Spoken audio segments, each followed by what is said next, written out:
సాధారణంగా మన ఇళ్లలో జనరలీ దిష్టి ఈజ్ వెరీ బిగ్ థింగ్. దిష్టి తెలుసు కదా. సో మా అమ్మ చిన్నప్పటి నుంచి జనరల్గా దిష్టి తీయాలి అంటూ ఉండేది. అండ్ బయటికి ఎక్కడికి వెళ్ళినా సరే, చాలా బాగున్నావు దిష్టి తీయాలి, లేదంటే సినిమా చాలా బాగుంది నీకు దిష్టి తీయాలి, దిష్టి తగిలిందేమో. తర్వాత ఎప్పుడైనా మనకి చిన్న ఏదైనా యాక్సిడెంట్ అయినా, ఏమైనా ప్రాబ్లం వచ్చినా, చూసావా దిష్టి తగిలింది. సో తెలియకుండా ఈ ఐడియాని చాలా ఒక పాపులర్ ఐడియా చేస్తారు మన చుట్టూ ఉండేవాళ్ళు. So I started, initially I used to think this is one chadastam, my mom just wants to do something, okay, do it, anevani. But later, when I started having some accident at the shoot or something, it kept on happening, and particularly I had this back-to-back hits, and then I had this back-to-back accidents also. And then without me realizing, I started believing it. Suddenly, I've started reminding my mom, Amma, dishti eltunana. So, ఈ దిష్టి అనే concept రకరకాల మంది రకరకాలుగా చెప్తారు. People say some energy అంటారు, ఇంకోటి అంటారు. But it is a very house hold thing. It's a very popular belief. దీని మీద మీ అభిప్రాయం ఏంటి? ఇది ఉందా లేదా?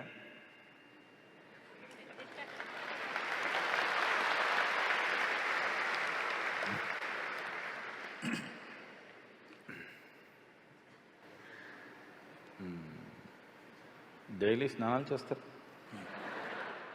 ఎందుకు అడుగుతున్నానంటే, చెన్నైలో ఇప్పుడు 3 రోజులకోసారి స్నానం చేస్తున్నారు. మేము ఇంకా హైదరాబాద్ ఇంకా అక్కడ పోలేదు మీరు? అక్కడ దాకా వెళ్ళలేదు. ఇంకా హుస్సేన్ సాగర్లో.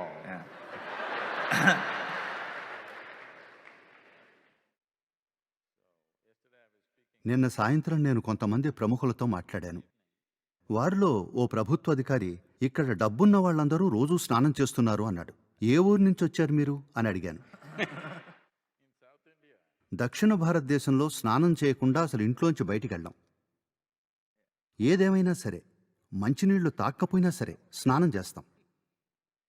ఇదో కొత్త సంప్రదాయం మొదలు పెట్టకండి. వారానికోసారి స్నానం. అమ్మయ్య, శుక్రవారం వచ్చింది అన్నట్లు. మీరు శరీరాన్ని నీటితో శుభ్రం చేసినప్పుడు అది కేవలం మురికిని పోగొట్టడానికి మాత్రమే కాదు, మలినం మాత్రమే కాదు. మీరు గమనించారా? ఏదైనా ఒకరోజు చాలా పని చేసినప్పుడు మీరు వచ్చి స్నానం చేస్తే మళ్ళీ కొత్త జీవం వచ్చినట్లుంటుంది, అవునా? ఇది శరీరం శుభ్రం అవడం వల్ల కాదు, సబ్బు వల్ల కాదు, ఆ నీళ్లు అలా మీ శరీరం మీద ప్రవహించడం వల్ల.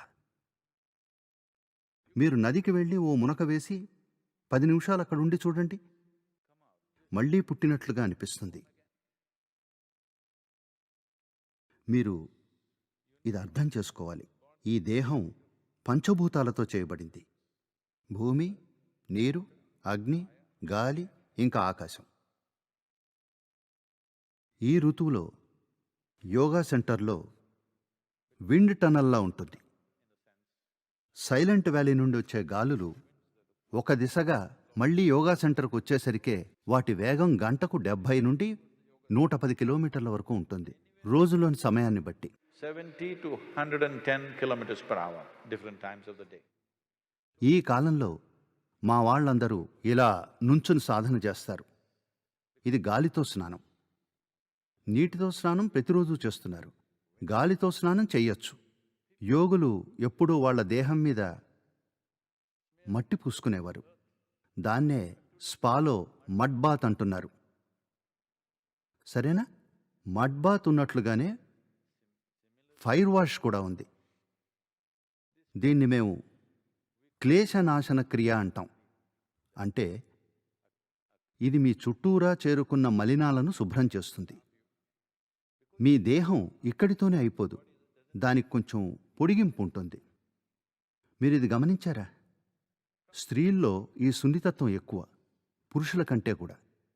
ఎవరో మిమ్మల్ని ముట్టుకోవాల్సిన పని లేదు, మీకు బాగా దగ్గరగా వస్తే చాలు తెలుస్తుంది. ఇది మానసికమైంది కాదు. మానసిక అంశాలు ఉన్నాయి, అవి పక్కన పెడితే ఎవరైనా మీకు చాలా దగ్గరగా వస్తే మీకు అర్థమవుతుంది. మీకు కొంచెం దూరంగా జరగాలనిపిస్తుంది. వాళ్ళు మిమ్మల్ని తాకలేదు, ఇలా దగ్గరగా వస్తేనే కొంత డిస్టర్బెన్స్ కలుగుతుంది. ఎందుకంటే శరీరం ఇక్కడితో ముగిసిపోదు, మరి కొంచెం పొడిగింపుగా శక్తి శరీరం ఉంటుంది. ఎంత పొడిగింపు అన్నది మీ జీవశక్తి ఎంత ఉత్తేజంగా ఉన్నదన్న దాన్ని బట్టి ఉంటుంది. మీ జీవశక్తులు చాలా ఉత్తేజంగా ఉంటే ఈ హాల్ మొత్తం నింపేయచ్చు దాంతో. లేదంటే కొద్దిపాటైనా ఉంటుంది. చాలామందికి ఇది 3 నుంచి 9 అంగుళాల వరకు ఉంటుంది. మీ శరీరంపై మలినాలు చేరినట్లే మీరు ఏదైనా ఒక 2 వీలర్ నడిపితే తెలుస్తుంది. నేను మోటార్ సైకిల్ నడిపినప్పుడు చిన్నవాణ్ణైపోతాను. ఎందుకంటే నేను ఒక 3-4 గంటలు నడిపించి చూస్తే అందరూ సద్గురు మీ గడ్డం నల్లబడిపోయింది అంటారు. పూర్తిగా నలుపు, కార్బన్. పొల్యూషన్.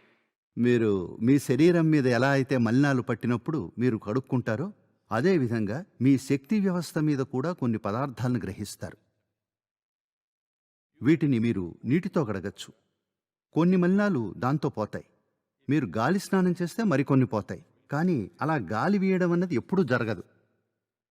మీరిది గమనిస్తే ఈ రోజుల్లో ఫ్యాన్లు ఒక వేగంతో నడుస్తాయి. ఫ్యాన్కి సరి అయిన స్పీడ్ పెట్టుకుని కాసేపు అలా కూర్చొని గమనిస్తే ఒక్కసారి ఏదో పైకి లేచి వచ్చినట్టు అనిపిస్తుంది. గమనించారా? ఇది చిన్నపాటి ఎయిర్ వాష్. ఇది అలానే ఫైర్ వాష్. దాన్నే దృష్టి తీయడం అంటున్నారు మీరు. అది ఇతరుల దృష్టి వల్ల కలుగుతుందా అంటే ప్రశ్ననీయాంశం. కానీ మీ చుట్టూరా ఉన్న జీవం యొక్క ప్రభావం మీ శక్తి వ్యవస్థ మీద ఉండటం అన్నది ఖచ్చితంగా జరుగుతుంది. మీకు ఏదైనా ఆధ్యాత్మిక సాధన ఉంటే, అంటే ఒక క్రియ చేయడం, ధ్యానం చేయడం, అప్పుడు మీకు ఇవన్నీ అవసరం లేదు. లోపల నుండి శుభ్రం చేసుకోవడం ఎలాగో మీకు తెలుస్తుంది.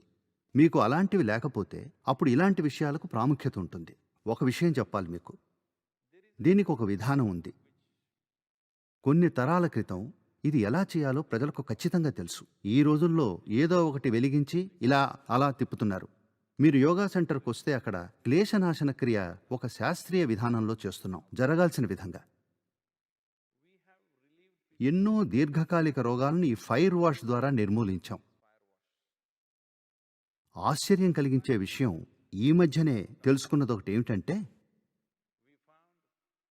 ఏడీహెచ్తో బాధపడుతున్న చాలామంది పిల్లలు, వీళ్ళకి లెర్నింగ్ డిజబిలిటీస్, 6 నుండి 8 వారాల పాటు వీళ్ళకి ఈ ఫైర్ వాష్ చేసిన తర్వాత ఎంతో మార్పు గమనించాం వీళ్లలో. ఇది మేము ఊహించలేదు.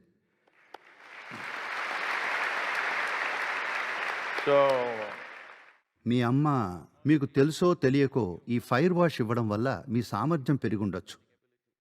నేను ఆవిడికి ప్రణామం చేస్తున్నాను. I'm bowing down to her. She did fire wash. Same. For more videos like this, subscribe Big TV channel.